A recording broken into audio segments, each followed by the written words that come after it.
Hey, welcome to another episode of Tell Me How You're Mighty, real talk about cheating. I am here, Tracy Shorn with Sarah Gorel, and we're talking about double betrayal and friends who don't show up for you in the ways that you had hoped they would when you get jumped. So I'm going to read the letter, but Sarah, what did you think of this? I've read the letter, and I think that most people who have been cheated on will relate to a lot of it. You know, you don't just discover who your cheater is, but you also discover who your real friends are, who the people that really matter in your life are. And sometimes it's really difficult, because I know in the letter, it's almost this, there's a lot in the letter that you can relate to cheating and wanting to get rid of some ex who's done unpleasant things. She says, but it's a long friendship. We had some good times. I can't quite let go of it. And I think that's an emotion that so many people will relate to when they find out their partner's cheated. You don't want to let go of the memories, the good times. Sometimes you have more than one breakup, right? You know? Yes. Yeah. It's picking apart a whole life. You know, friends divide, your reality becomes very, very different. But yeah, so I've got quite a lot of thoughts on this letter. So share it with us, Tracy. Okay, I'm gonna jump. I wish I could. It came from Australia. I wish I could do an Australian accent, but I won't torture you with that. It says, "Dear Chump Lady, thank you for saving my life. In all seriousness, I couldn't have survived without your book and your community. My story and my predicament. I broke up with my husband of 16 years last year on Boxing Day. There was a history of cheating for him. I forgave him back in 2015 when he told me I had to get an STI test. And the recovery then was a really tough road. When I suspected him again, I went stealth and uncovered a plethora of stuff. It was almost like a checklist from your book. There was secret money, affairs, hookers, OnlyFans, and even a weird relationship with a sex worker. It was a shocking revelation. This guy had a gluttony for sex that seemed insatiable. It was a horrible time. He's a successful, charismatic, well-being specialist. The fucking irony. And in truth, I adored him. Behind closed doors, he was really hard work most of the time, walking on eggshells a lot and wondering what mood he was going to be in that day. I don't miss that a jot. But I'm in a good place now, with a new place with my eldest daughter from a different relationship. I see my kids half time. I have 2 beautiful teenagers, and I've started really getting back into my music. I used to be a DJ. I'm pretty happy, and I've got a decent day job. Though on reflection, the past 9 months were really mostly truly awful. I was lucky to have amazing support of my family and friends, some of who I reconnected with and were there, present, and amazing. The breaking with the fuckwit part was bad, but something completely unexpected and painful that occurred was that my best friend of over 30 years was missing in action as I was going through my separation. My so-called best friend was a really shit friend. She didn't want to hear about the cheating, and she actually minimized it and talked about her own cheating, which I had no idea about until that point. And it was just really dismissive of my pain, with regular comments such as, "You've just got to get over it, hon." And my favorite, "I find your pain really triggering." She always wanted to change the subject. I found her lack of support unnerving and painful. I didn't get it. I'd been there with tissues and wine for the previous decade when she lost her mom and went through several failed IVF cycles. I was there for her. I was shocked at how shitty she was as a friend. I continued contacting her and trying with her. My family and myself found her behavior bizarre. She was in touch with me sporadically, refused to be there to support on a few things that were going on, like mediation, and she absolutely did not want to see my ex under any circumstances. I got a lot of creative bullshit. She said she was psychic and was really affected by my bad energy, and she was frightened for her own safety. She didn't want to be in a possible domestic violence situation, and she refused to help me when I was getting the family home ready for sale, and she said she couldn't be there when the cheater was present. It seems it was okay for me to be potentially in danger, but just not her. One day, I decided to call her and try to calmly explain to my friend how her behavior affected me, and her reaction was quite nuclear. She erupted and got personal and stated something that will always stay with me, which was, I could destroy you. Why? I asked. And then I decided to end the phone call because she was being angry and horrible, and we didn't speak for about a month. When I found my own place and got set up, she completely changed and pursued me to get back to normal with me. She showed up at my DJ gigs, calling and interjecting into my world and making an effort to rekindle the friendship. It was all so bizarre. A couple of weeks ago, coincidentally a few days apart, an ex of mine, my eldest's dad, were still friends in music circles, and an old friend of mine came up and told me that my friend had tried in the past to crack onto them. This is an Australian euphemism for making a pass. In the past. And it was like a light bulb came on. Did something go on between her and my cheater? Trusting my gut, I think that somehow, at some time, something happened between cheater and my friend. I don't know to what degree, but it would explain her really shitty behavior, and it makes sense.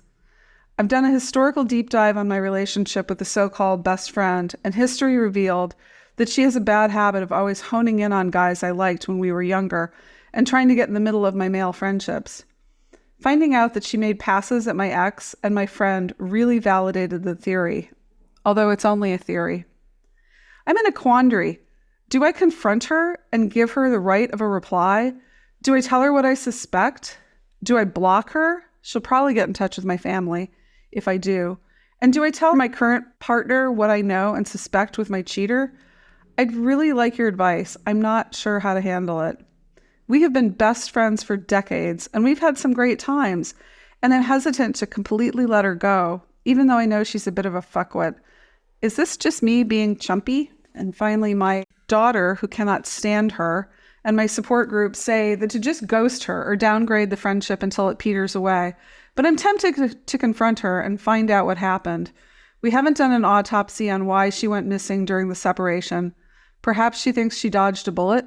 I don't really have any hard evidence of her being involved with my cheater other than their histories and her bizarre behavior. Could you please provide me your advice? Truly, Sister DJ. Okay, Sarah, what do you think here? She's not a best friend, is she? I think your daughter has very good instinct there, and I think she's in the letter. There's a real instinct to dig to find out what's gone on, but I think enough evidence has been presented to say, what does this person bring to my life? I think this was on your blog when I was going through my breakup. When someone shows you who they are, believe them. And I do believe that we're all really busy. We've got jobs, we've got kids to manage. You have a limited number of amount of time to invest in friendships. You've clearly invested a lot of time in this friendship. She wasn't prepared to invest that time back when you needed her. Yeah. That's enough. That's enough today. She's not a best friend. Your best friend is someone that's there for you. That's right. Yeah. She downgraded herself. You don't have to downgrade her. But I would have to say, though, my cynical chump lady brain is, she's probably an affair partner. And it could just be that I'm cynical because I read my mail and have been doing this for a long time. But I'm going to use an example from my own life, or really from my husband's life. He had a very similar situation with his formerly best friend, and who turned out was a cheater, was a serial cheater, and his ex-wife, who was a serial cheater. And when he did a similar kind of ghosting, weird, I don't want to get in the middle, I'm Switzerland thing when he was going through a divorce. And I won't give it away, but there was some highly circumstantial evidence that he was an affair partner, that they had gotten together. And at one point, this guy kind of wrote an indignant letter like, I don't hear from you. And Amanda replied, well, it's because I'm pretty sure you slept with my ex, or I have evidence to that effect. And the guy didn't deny it, right? He went into the whole sad sausage thing of like, and then the other part of this is he has a friend who is an actual cheater, a fellow lawyer, but we won't go into that. But this guy knows from cheating, right? Because he's done it.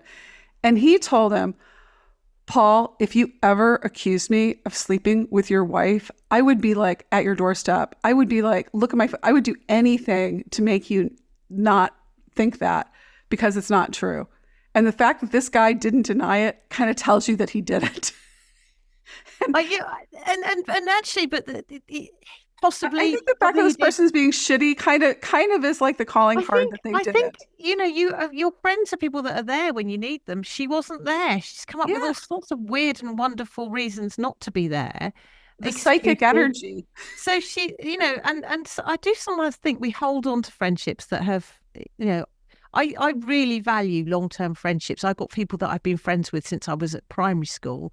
But there have been other people that I've been really close with in life, and then you realise that your values no longer align, that your lives have gone in other directions. And you think, right, okay, I'll focus on the people that do still mean a lot to me, that still have similarities to me, not try and hold on to a friendship which has run its course, because then you're embroiled in some kind of it could be quite a toxic friendship where you're investing more than they are. And I think in this case, it's clear that you continue to invest in this friendship, well aware actually that this person is not the person you thought that they are, and you're wasting your very valuable time and energy when you've got so many more positives in your life that you can focus on new friendships to make. Yeah.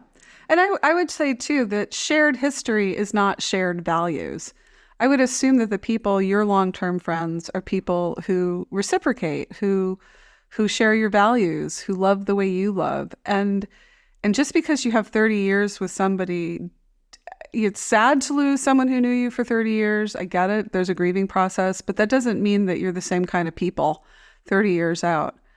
And look, you can demote people in your friendship circle simply because you don't have the bandwidth. I mean, that's to your point. That's also part of adulthood. But this person has given you a lot of really good reasons to like dump them. Whether or not she slept with your ex. As you're pointing out, hold the people close to you who show up for you. That's one big point. But I would also be like, you don't share values. As you went through this, she told you that she's a cheater, which I guess you didn't know before. And now that you've been a chump, I would think it's very hard to look at this person in the same light. It doesn't sound like she's the least bit sorry for it or regrets it. I think it does highlight that cheating it implodes your whole life. So one thing I found very difficult when my ex cheated was that I had invested a lot of time in his family. So I'd had his mother had been, it was always me that did all the present buying and and they'd come for Christmas and I'd get embroiled in all of that. And they were going to move to the local area. It was me that took them around viewing houses. Mm-hmm. And then all of a sudden I realised, because the moment that the affair was exposed, she just switched off any emotion she'd had to me and her loyalty was with the affair partner. Her words, "We must welcome this lovely young lady into the family." That's what she said. And you feel disposed of and dispensed with, and one person has already done it, your partner, and it's very difficult then to accept that there'll be other people that you will also lose as part of that process. Yeah. But my response was just to cut her out completely, just to go, right, okay, fine, nothing to do with you. I don't want anything to do with you. That's it. And it was a healthy thing to do. It's focus on the people that can add to your life. And there will always be, I know old friendships are really special, but there are new friendships to be had as well that will become equally special. Yeah, that person's taking up valuable space in your life that could be filled by a much better person, as you point out. I think what's interesting, you're talking about how you cut out your ex-mother-in-law sensibly. But I think I recall you saying that she kind of hoovered back as if you were, as if nothing had ever gone wrong. And I thought it was interesting in this story that as soon as she gets a new apartment and she's like the cool friend again, DJing, suddenly this person swans onto the scene as if she was never a shitty friend. I think this is what shitty people do.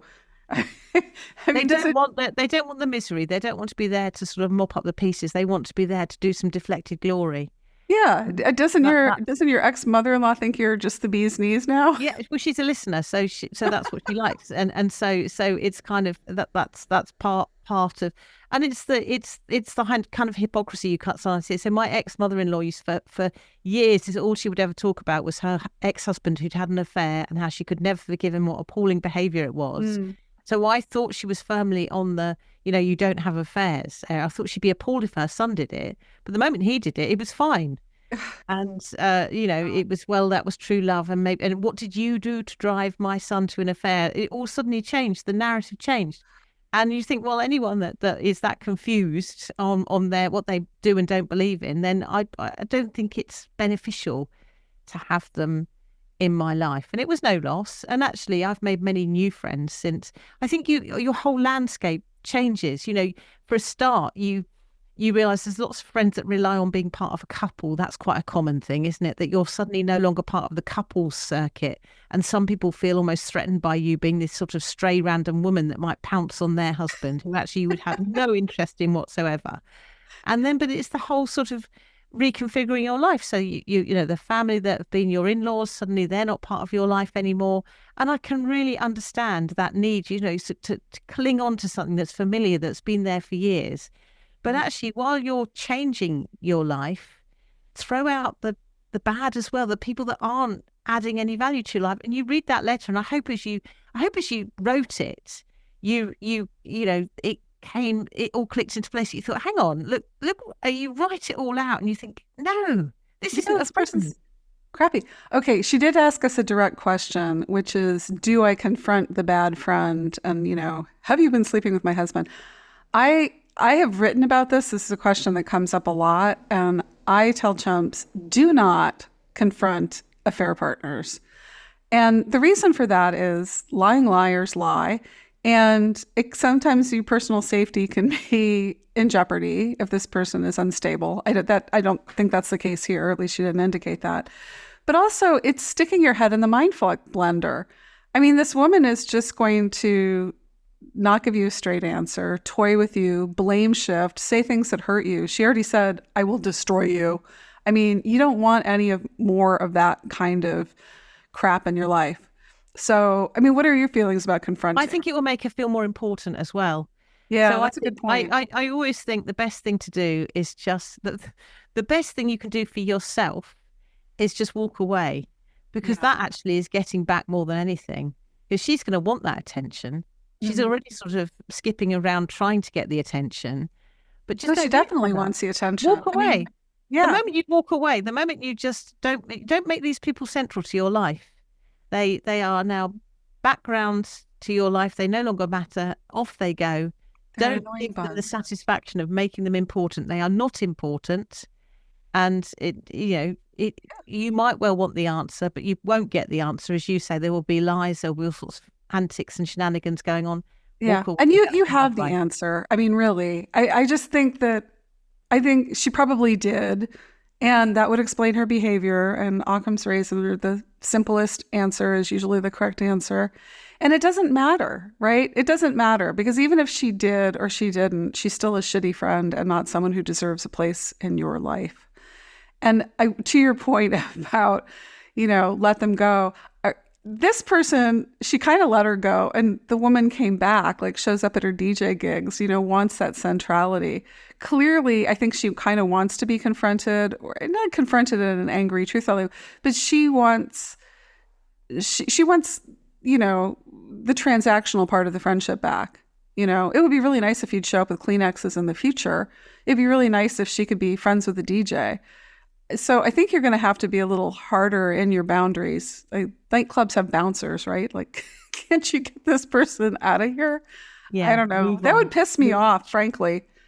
I don't know. I think that I think draw a line. And actually, I think I think we should have a little bit of a challenge here and hear from other people who, it's not just the affair person that you lose, the person in your life who's had the affair. It's other people as well. So maybe we should let's do who has had the most appalling behaviour from somebody else in their life as a result of their cheater's behaviour. Yeah, or who else did you lose? I Yeah. mean, you lost your partner, but did you also lose your, we usually always lose your in-laws, but did you lose friends? Like, who did you lose? Yeah, that's a good story. And I also wanted to point out the double betrayals are extra extra sucky. I did not have that experience, but I know a lot of people have, and it's so hard to go through one, like, I didn't know the truth of this person, but to have more than one, or to have somebody in your intimate circle, is just, it's a whole other level of mind fucker. You always very much feel like your partner and the affair partner are colluding against you. Yeah, they are. When the affair partner is an unknown quantity, it's bad enough that someone you love has done that. But if someone that's your friend and your partner are colluding, that is, like you say, that is astonishingly hard to deal with. Yeah, we're family members. I've had that. Oh my God. It's just all to say, DJ girl, like, we send you great big hugs. That's really hard to deal with. And we're with your daughter. You need to cut this person out of your life. I don't even think, like, ghosts. You can ghost them. Yeah, I guess ghosting is just like going total no contact. And let her wonder. I don't think she's going to wonder. I think she knows, but it's not your problem anymore. It's just not your problem.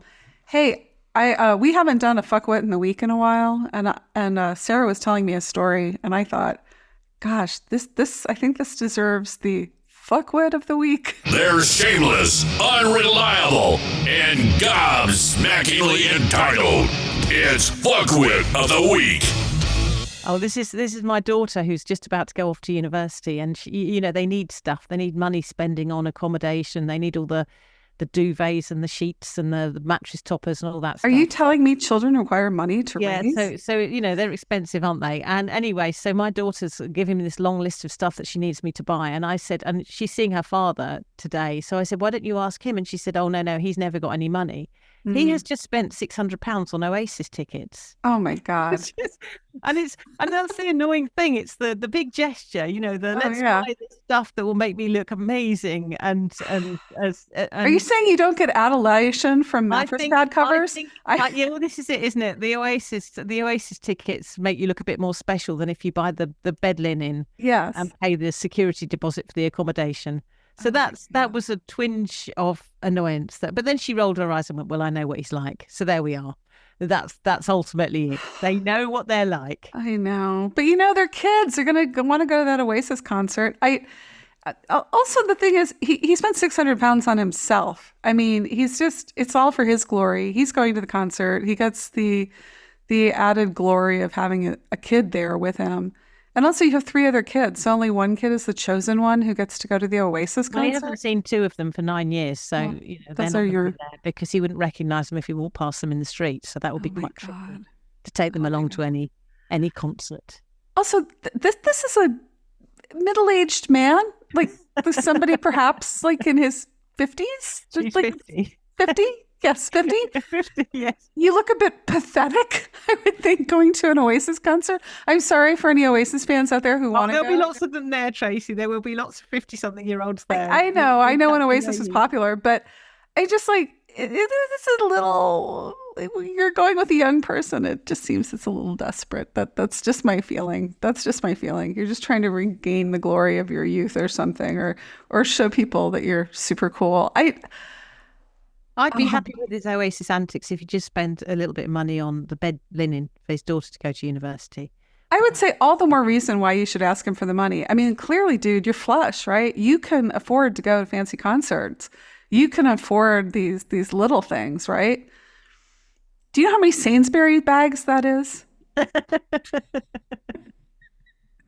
Yes. That's a lot of Sainsbury bags. That's a lot of plastic carrier bags. Yeah, exactly. Okay, well, refer to an earlier episode for the Sainsbury's related link. Yeah, inside joke, kind of. But okay, we declare him fuckwit of the week. Oh, that's a fuckwit! That wraps another episode of Tell Me How You're Mighty. You want to leave us a mighty story or a fuckwit of the week submission? Check out our new website, tellmehowyourmighty.com. That's yours spelt Y-O-U-R-E. We've got all the episodes, show notes, links to our guests, and you can see the tea room where Sarah and I first met. If you enjoyed this episode, please review the podcast and follow us. Thanks. See you next week.